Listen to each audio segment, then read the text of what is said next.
Oh, hello.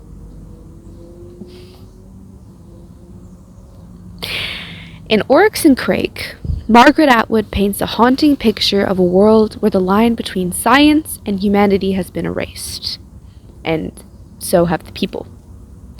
What begins as curiosity spirals into control, ego, and devastation. Atwood's future shows what happens when the mind outpaces the heart and when the urge to fix something becomes a desire to dominate. The result? A wrecked world and one very lonely man in a tattered bedsheet. At the center of this ruined world is Snowman, formerly Jimmy, who carries the ashes of the old world in his mind and heart. He doesn't know which is worse, a past he can't regain, or a present that will destroy him if he looks at it too clearly. Jimmy is stuck in a storm of grief, self-loathing, and unresolved love, unable to move forward, yet unable to forget. He mourns Oryx, who embodied both desire and distance, and Crake, who turned genius into genocide. Jimmy is, in many ways, a product of his environment. A fragile kid raised in a world obsessed with profit, porn, and pill-based happiness.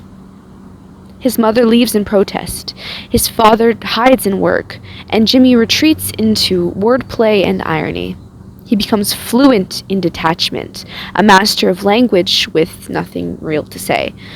Crake is his opposite, logical, unreadable, visionary, and dangerously detached. Their friendship is an example of the novel's central themes: emotion versus reason, story versus solution. Where Jimmy stumbles through life trying to feel something, Crake builds a future where no one feels anything at all. Oryx, meanwhile, is the mystery neither of them can solve. Her past, filled with trafficking and exploitation, is filtered through Jimmy's guilt and Crake's ownership. But she resists both of their projections. She doesn't rage or collapse. Instead, she adapts. She tells Jimmy, "You should have laughed," even while describing trauma. That refusal to be defined by suffering makes her the quiet core of the novel, calm, elusive, haunting. Her survival, both in memory and in myth, is kind of resistance. I also believe that Oryx's past played a huge role in Crake's plan to eliminate humanity through the Bliss Plus pill. I mean, his plan isn't just shocking, horrid, disturbing.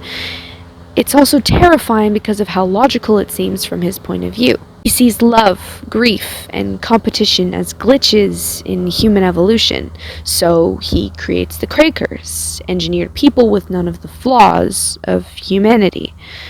No need for war, jealousy, or even deodorant. But as the quote goes, mankind needs barriers in both ways. In removing all human error, Crake removes humanity itself. The ethics of his plan haunt the novel.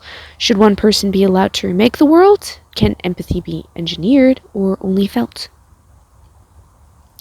And that leads us to Crake's philosophy of immortality. He didn't believe in eternal life, he believed in freedom of fear. The Crakers live simple, peaceful lives with no dread of death. They don't mourn, they don't wonder what comes next. To Crake, that was immortality. A life without suffering or anxiety. But to the reader, it begs the question, can you call it living if you never fear dying? In removing humanity's fear, Crake also removed their fire, their art, their wonder. He didn't go crazy. He calculated the price of compassion and decided it wasn't worth the cost. And when he kills Oryx, standing in front of Jimmy with blood on his hands, he knows exactly what he's doing. Crake was brilliant. He had to know Jimmy would shoot him. In that moment, Crake engineers his own death as carefully as he designed the Crakers.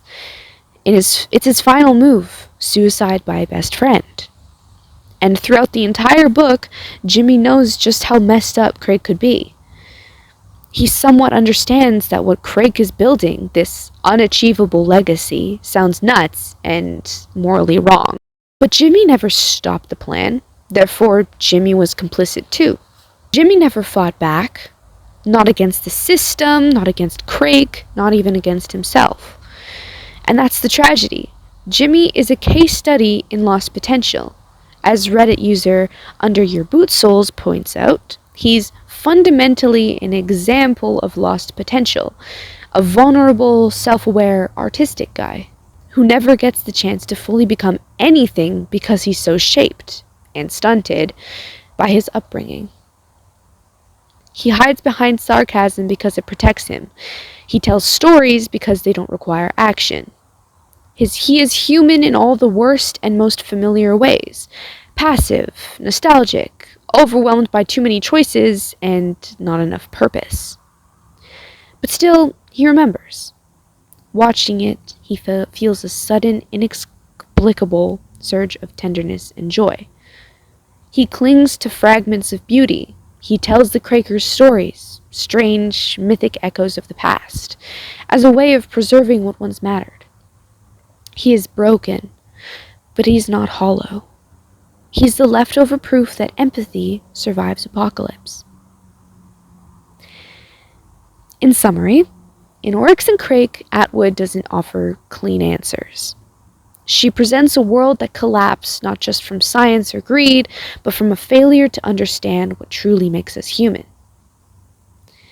Through Jimmy's quiet suffering, Crake's cold idealism, and Oryx's quiet strength, we are asked, is it enough to be clever?